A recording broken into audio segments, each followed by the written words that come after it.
Powered by the Montana Television Network. This is the 10 o'clock news on Q2, Montana's news leader. Good evening, everyone. Thanks for joining us tonight. I'm Jeanelle Slade. And I'm Jay Cohn. In earthquake-ravaged Mexico, a mission now to find both young and old becomes a race against the clock. The search for survivors following the deadliest earthquake to hit Mexico in 30 years. So far, more than 50 pulled from the rubble alive, but at least 230 others have died. Chris Martinez is near a demolished office building in Mexico City where crews are searching for people still unaccounted for. Rescue teams in Mexico City pulled an elderly man from his demolished apartment building alive. As crews at an elementary school that partially collapsed during the powerful quake raced against the clock to find students and adults. We've taken out a lot. There's about 20 kids that we still don't know how they are, if they're even alive. Searchers repeatedly raised their arms throughout the day, pleading for silence, hoping to hear the cries of anyone trapped inside. They managed to pull a little boy and girl to safety earlier in the day, but at least 21 students and 4 teachers died.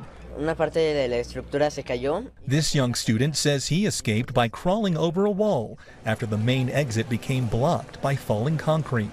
More than 40 buildings here in Mexico City have been reduced to rubble. Ordinary citizens have been joining the delicate mission to find survivors. Volunteer Alex Osario, a banker, was among those who helped free 4 people from this damaged office building. They were making noise with metal so that the volunteers, the rescue, could hear that noise. Gas leaks are permeating the air, and the rubble in affected towns is unstable. Many have been removing bricks by hand to avoid collapsing additional debris. Outside Mexico City, people in the other devastated areas have already begun burying the dead. Mexican President Enrique Peña Nieto has declared 3 days of national mourning to honor those lost. Chris Martinez, CBS News, Mexico City. And President Trump spoke to Mexico's president by phone today. And he offered his condolences along with assistance with search and rescue efforts. Hurricane Maria came ashore in Puerto Rico this morning as a Category 4 hurricane with winds of 155 miles per hour. It left the entire island without power. Puerto Rico's governor telling residents to stay calm, even as this storm is called one of the strongest to ever hit the island. Maria already is blamed for 9 deaths in the Caribbean. Pieces of buildings ricocheting through the air like projectiles. Residents still recovering from Hurricane Irma. Many never regained power from Irma's wrath 2 weeks ago. About 7,000 people in Puerto Rico are currently in shelters. Turning to our weather scene here in Montana, Ed McIntosh in for Bob this week. Ed, we're grateful for all the moisture, but I'm not sure anyone's really prepared for snow yet. And we got more on the way, certainly for the mountains as we start getting into the next few days. A winter storm warning into effect for the Beartooth and the Absarokas. The question mark right now are we going to have enough moisture? It's going to be how cold will it get? But there certainly is good potential for snow, especially in those purple shaded regions that could extend down into Yellowstone National Park. At the same time, rain will move across the eastern plains, and through Saturday we could be looking at a ½ inch to 1.5 inches around the Billings area back into the mountain foothills. So big changes in store, and the temperatures will also get much colder. We're going to talk about that with the forecast coming up in a few minutes, but there are warmer temperatures to talk about as well. We'll give you the details on that. All right, thanks, Ed. A ruling from the Montana Supreme Court stops a controversial proposed ballot measure in its tracks. Montana Supreme Court justices ordering 5 revisions to the Montana Locker Room Privacy Act. Now, this proposed initiative seeks to require people to use the restroom that matches his or her birth sex. The challenge filed by the American Civil Liberties Union of Montana says the initiative targets transgender people. Now, the act slated for the 2018 ballot is sponsored by the Montana Family Foundation. It would require government buildings or public schools to create so-called protected bathrooms designated for a single sex. Now, the High Court ordered Tuesday 5 revisions, with the key change being a clear definition of the term sex. The ruling says the initiative fails to identify whether sex means a person's anatomical sex or the sex the person identifies as. The initiative also must address future costs and further explain the component that allows people to file lawsuits if the measure is not followed. These revisions must all fit within the 135-word constraint for ballot measures. Despite the ruling, the Montana Family Foundation called the ruling a big win and issued this statement on its website. High school girls should not have to shower in front of a boy even if he thinks he's a girl. It's just common sense. Several tough decisions ahead as state agencies are asked to make across-the-board budget cuts. In Billings, one agency that helps some of the most vulnerable among us is now at risk, not just for cuts, but possible elimination. Q2's Samantha Harrelson tonight shows us how this decision could affect hundreds of children with disabilities.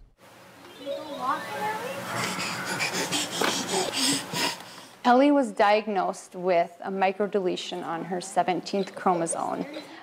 It is a rare genetic syndrome called Coulin-de Vries syndrome, where essentially it affects her speech ability and her language skills, along with developmental delays. Who made this? Papa made it. Baba made it? Both Jim and I are teachers, and yet here we had a child of our own with special needs, and we didn't know or didn't have the resources ourselves to help her along.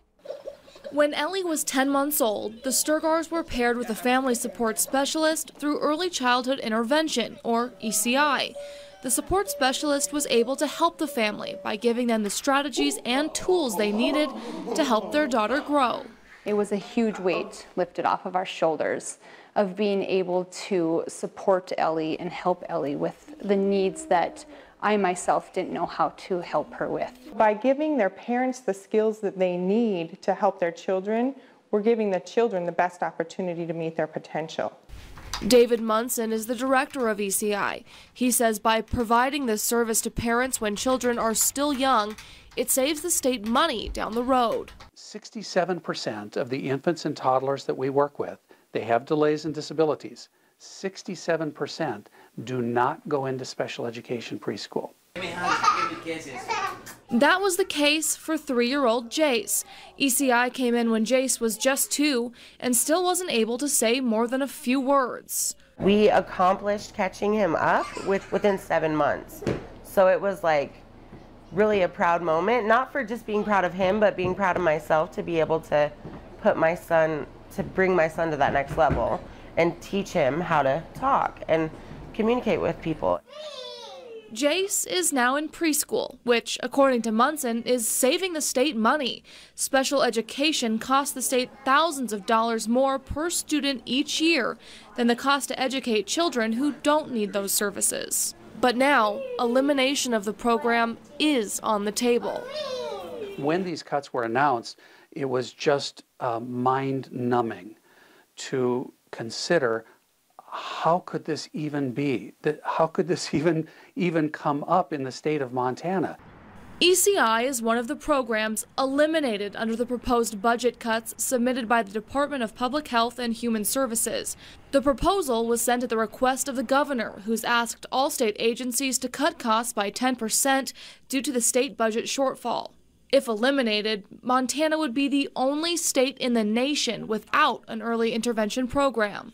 Is that what we stand for here in Montana? It just doesn't compute. All states have early intervention because everybody knows, even the most conservative legislators in the country, even during the economic downturn of 08 and 09, nobody eliminated early intervention because they know you pay a nickel now or you pay many dollars later.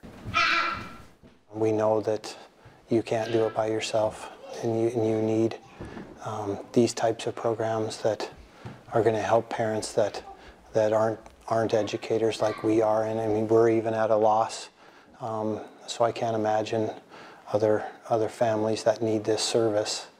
And when I first heard about it, as well as there was a big pit in my stomach, feeling for those families.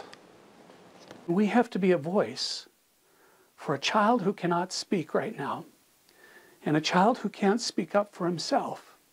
We have to be that voice, and we can't take away services from him and his peers.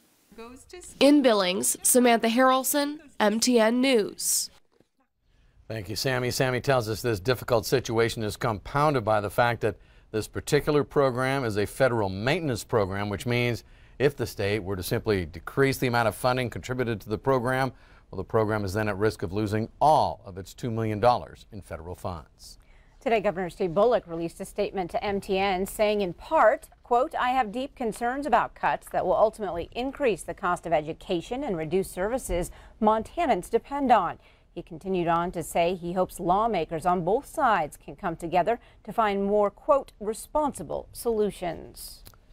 Good news for a Red Lodge police officer fighting to keep her canine partner. This evening, the city of Red Lodge handed over canine unit dog Drago to Officer Mallory Cates. Now, Officer Cates and Drago have worked together for 2 years, but after the mayor decided the program didn't provide the return of investment necessary to continue, Cates looked to keep Drago as a pet.